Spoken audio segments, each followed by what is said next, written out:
It's a sad day in America, man. Donald Trump just confirmed that Charlie Kirk has been officially confirmed dead after being shot in the neck earlier today. Counting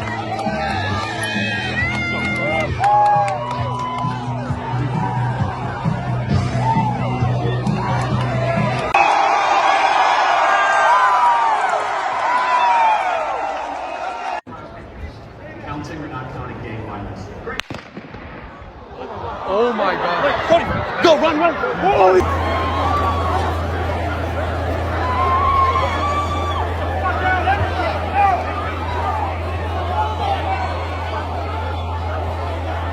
After we learned that Charlie Kirk was rushed off to the hospital, footage began to surface of this elderly man being dragged away off campus.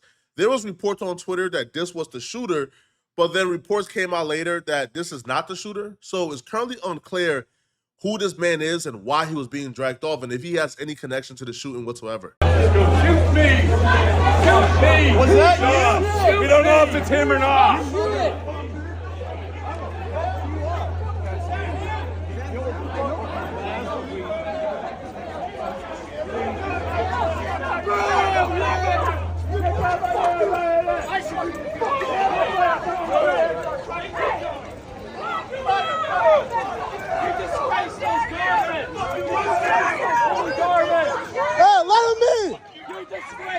Then obviously we now know, after hours of speculating, I think Tim Pool reported that he was stabilized or in stable condition. After there was another report that he was in critical condition.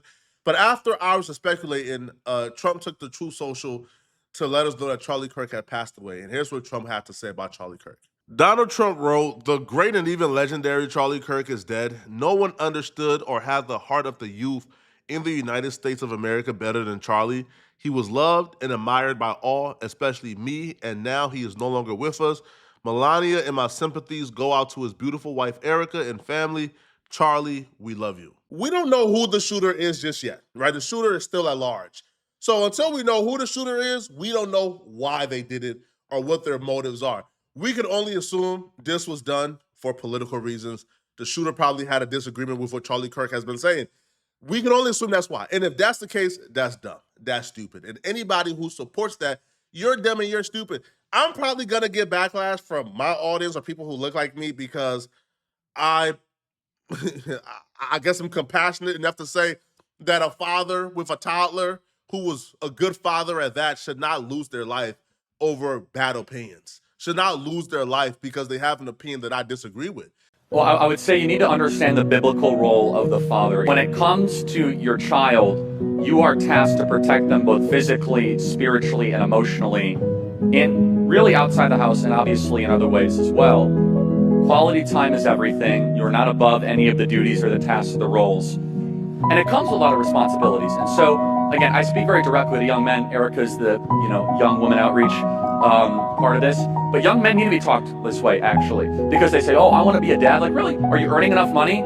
Have you done the right work? Have you asked for a raise, asked for promotion, got up earlier, stayed up later to make sure your family does not have any financial pressures or issues? Because here's the one thing I have found. Once you have kids, there is this primal thing that comes into you where if you think you have worked hard before, when you have to go feed a child and provide for a family, you are willing to go to the ends of the earth and push yourself in ways that you never thought possible. This situation was already horrific, but it becomes even more horrific once you find out his daughter was in the tent when this happened. His daughter witnessed her father die. His toddler witnessed him die. Now, if you're on the aisle of the fence, man, where a toddler watching her father die over opinions don't tug at your heartstrings and you still smoking that Charlie Kirk pack because you don't like his opinions, then I can't help you, bro. As a matter of fact, if you on that aisle, I don't even feel like you should be allowed to participate in political discourse. It's kind of like we don't allow schizophrenic people to participate in the UFC because they will bite somebody's head off and they will kill somebody. They're not. So if you are that unhinged, that mentally deranged, you should not participate in political discourse anymore, bro. You should get with like-minded people and stay in whatever bubble y'all want to stay in, bro. Y'all should not be allowed back with the normies if that's your opinion on this situation. Breaking news, Charlie Kirk was in the neck. As of right now, I think his condition is unknown. And there are a lot of people that are like, no matter what side of politics you're on, you should never celebrate something bad happening to someone. I, on the other hand, do cheer when bad things happen to bad people. So on behalf of everybody else, I got this shit. I don't know if he's gonna make a recovery or not. I don't know what his condition is. It just happened as I'm filming this. I saw the video of it happening. I do not feel bad for him in the slightest, and I'm very, very much wondering what MAGA is going to react with. I wonder how they're going to make this about how black people shouldn't be allowed guns, or trans people. They're probably gonna blame a trans black person. I don't fuck. But we can all celebrate because something really awful happened to a really, really awful guy. And again, if you're one of those dip people that are like, no matter what happens, you should never wish death on some. I'm gonna cheer and dance and sing. Thank you very much. Appealing to these people, humanity and empathy would never work.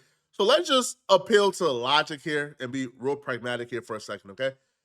If you're saying you're celebrating this, that means you're happy it happened and you think these things should happen more often.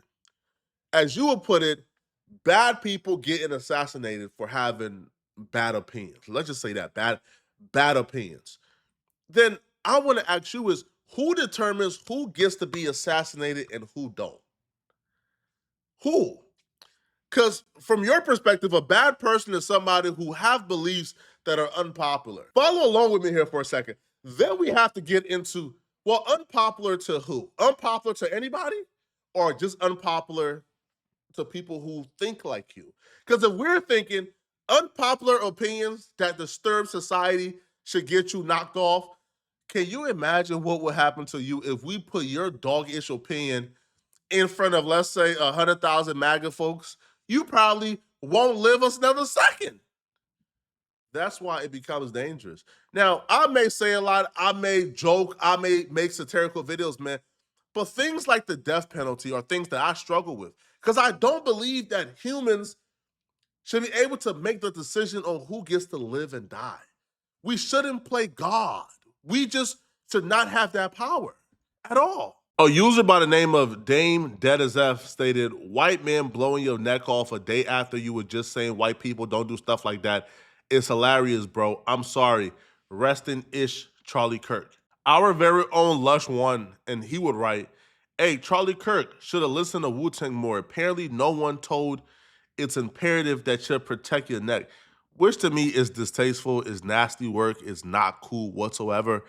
But this all spans from things that Charlie Kirk has said in his recent past about people like Martin Luther King Jr. Another person wrote, Charlie spent the last week trying to start a race war only to become a victim of white-on-white violence. It's sad reading those tweets with my understanding of how things work. My understanding is the powers that be is who control all of this, and they're the ones who pit us together. Before Twitter or independent media, the powers that be controlled 100% of our entertainment sources and our news source. And they were the ones that were setting the foundation for where we currently fight on. The powers that be are very skilled at taking a message and disseminating it in a way that evoke emotion and piss off a lot of people. They're very good at bastardizing your message. Like in 2012 or 2016, when black folks were just asking, hey, bro, can we not get murdered by the police? Can we not get brutalized, bro? Can we walk in our neighborhoods with Skittles in our pockets without being stopped and walked down and ultimately shot and killed by a neighborhood watchman who was told by the police not to follow you?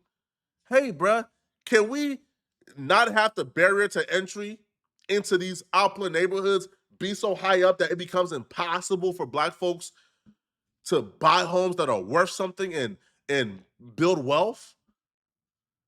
But the powers that be would take what we're asking for, which is minimal, they would take it, bastardize it, and disseminate it as if we're blaming all white people for everything, as if we're saying all white people is at fault, as if we are attacking all white people. And now in 2025, where, like a Christian nationalist might say, hey, man, we just don't want our daughters to use the bathroom with a 55-year-old man because he claims he's a woman. We just don't want our daughters to have to compete with men in sports. Hey, bro, I just don't want my sons to be able to get their we chopped off at the age of 11 because a politician said they could do so. Then they would take that message, bastardize it, and disseminate it like, hey, bruh, they saying y'all don't deserve to exist. Hey, bruh, they're saying black folks did.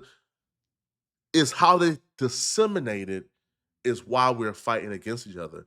A lot of the time, we're not even hearing what the other is saying. We're hearing snippets or clickbait. And we grow opinions that we believe is informed, and we begin to hate the person when, quite frankly, you don't even know the person to hate them. That's what's currently going on, man. And we keep falling for it time after time after time. Now, one of the things I did hear is, man, listen, man, black folks, this ain't our problem. A white man killed a white man, this ain't our problem. Of course, it's your problem. This is not about race. This is about how a lot of us have opinions.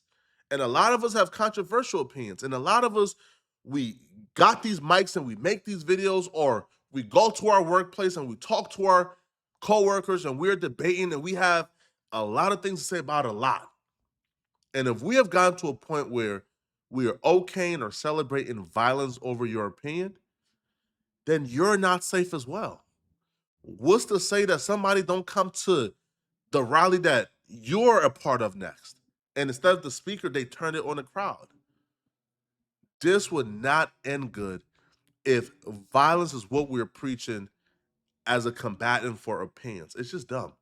Now, I see people using Charlie Kirk's own words against him, and I don't quite agree with this. I think it's worth it.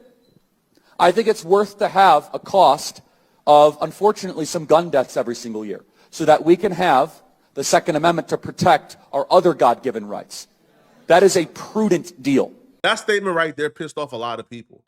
But my thing is, if you disagree with it, which you have good reasons to disagree with that, then you should still disagree with it. Then the message itself should be something that you disagree with.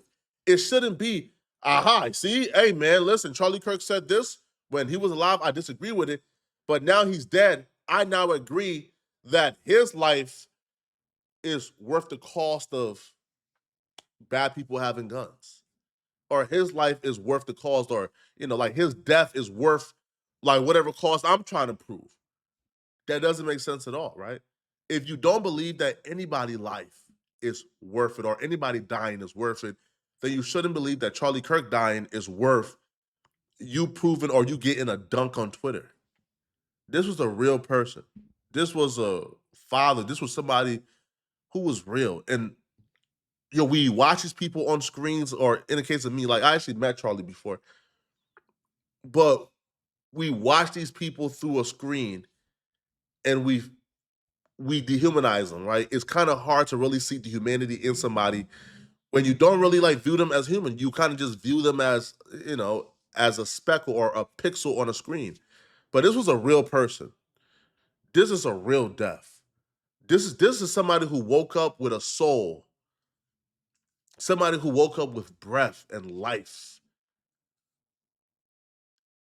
And they is going to bed today without it. This is not something to take lightly, man. Now, I seen people talking about this is war. This is going to be a war. Bro, it's not going to be a war, bro. At some point, we got to come together. At some point, we got to depend on the leader in the White House. We got to depend on Trump to fix this. We got to depend on Trump to bridge the gap.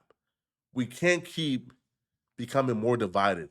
At some point, we won't have a country to fight over. Y'all let me know in the comment section, what do you guys think about this, man? Yeah, let me know, man. All right, or your prayers with Charlie Kirk, or are you on the opposing angle of this? Let me know, okay? And if you're still watching, click on this video here somewhere on my screen, here, or here on my screen to find out why YNW Melly is cooked after his co-defendant took this plea deal. Click on this video right here to find out what I'm talking about. I'm out of here, folks. Peace.